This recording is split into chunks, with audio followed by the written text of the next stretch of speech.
Today is the extraordinary beginning of a new era. My name is Jared, and here we are back in the Bahamas, back to learn Bahamian. And yes, I know that I haven't done one of these since the beginning of the month, but very interestingly, I think that I've come to hard times. One of the things that's really come into is the fact that Covering Nuke Adventures, the game that I've been working on, has hit even more snags with the delay. But don't worry, it's still coming. Concerning issues about, for example, partnering with various companies, a lot of tangles involved in that, and they're working on another project, which will hopefully be published soon. I'll make sure to do a Let's Play of that game on my channel when it is released, and I also tested that game. And but until then, I'm actually having a lot of fun doing sketches for new characters and extras, as we shall say, for what is going to be my first multinational multi-company video game. In addition to the other project set in Nauru that's, I believe, set to come later on this year. Okay, so meanwhile, enough about the projects that I've been doing and more on to Bahamian, Creole, English, dialect, whatever you want to call it. Okay, add-on phrase, to show up. She'd like to add on when she see people looking at her.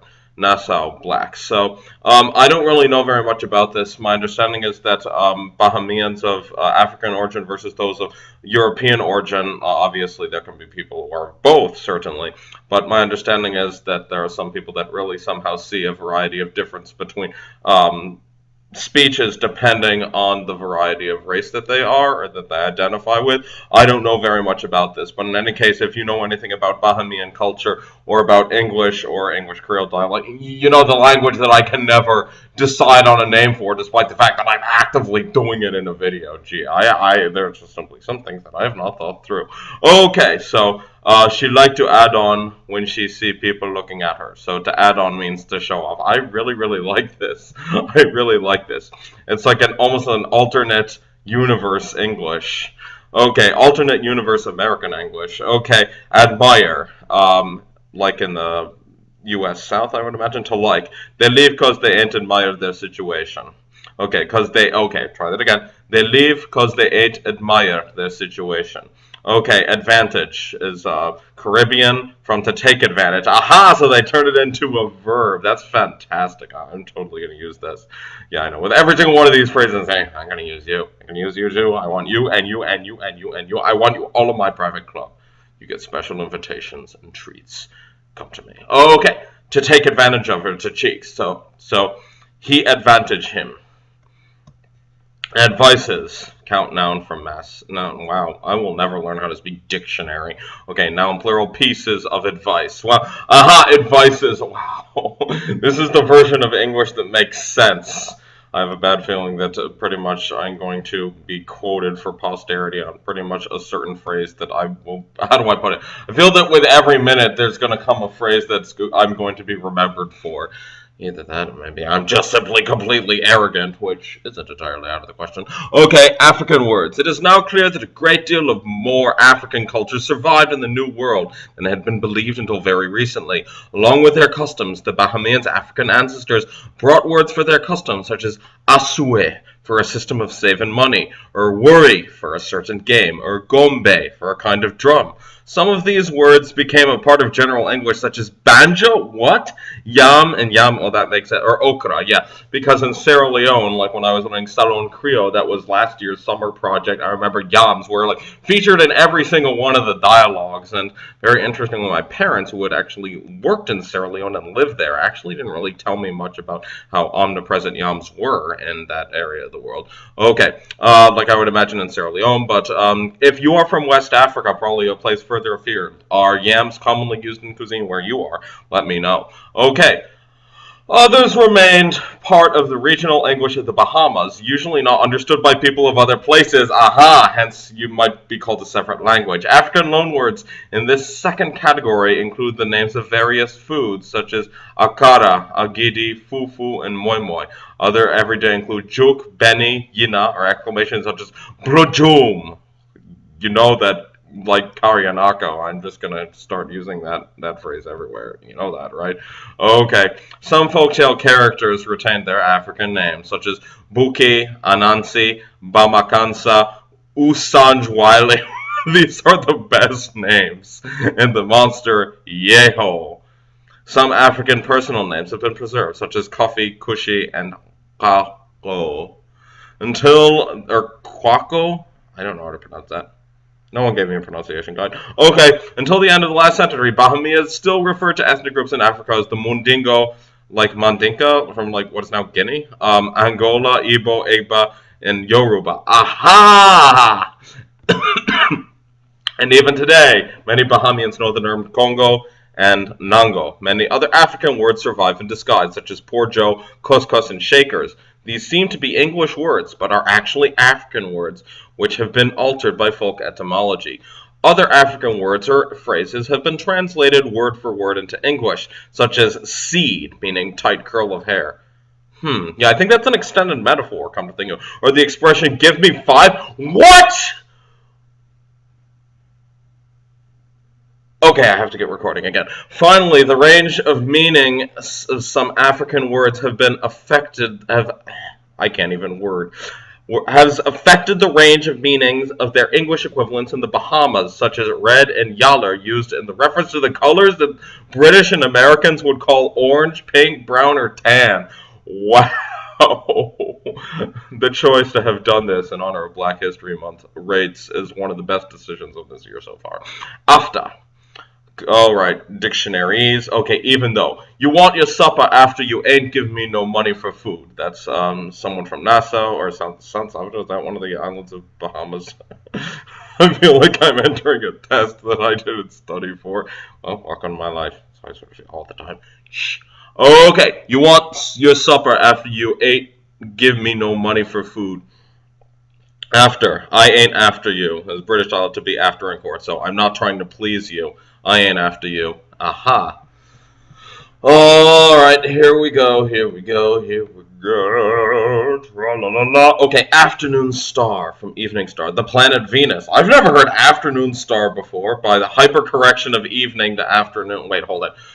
Try that again. Afternoon star from evening star by hypercorrection of evening afternoon. So the planet Venus. So allow me to explain exactly what hypercorrection is. So this is what I think it is. Please, if I'm wrong, let me know. So Yiddish, for example, is a very interesting language because there's actually this one sound that's pronounced as oo in some dialects and then pronounced e in some others. And so du bist mishuga would mean you are crazy. And that's how somebody, a Litvak, a Lithuanian Jew, would pronounce it. But someone from Galicia, the area that is now southern Poland and I can't even get this right, northwestern Ukraine, would pronounce the deepest Meshiga, so substituting the E sound for the U. Now, granted that the Lithuanian Yiddish dialect actually had a variety of prestige to it. Some of the Galicianers, or the people from Galicia, keep in mind a lot of Jews really lived there, and also their dialects of Yiddish has also impacted Jewish diaspora communities throughout the globe. They would actually pretty much they would transfer all of the U sounds. They would transfer all of the E sound, because U in Lithuanian Yiddish would go to E in Galicianer. In order to imitate the Lithuanians, Jews, they would transfer all of the E sounds into U sounds, despite the fact that that wasn't necessarily correct. And so Lithuanian Yiddish has an E and an U sound, but the Galicianer just simply has E and E. And so as a result, hypercorrection actually refers to some variety of perhaps overdoing a variety of linguistic pattern, even when it shouldn't be applied, possibly so as to feign social status or something of that nature. Okay, meanwhile, back in the Bahamas, after when?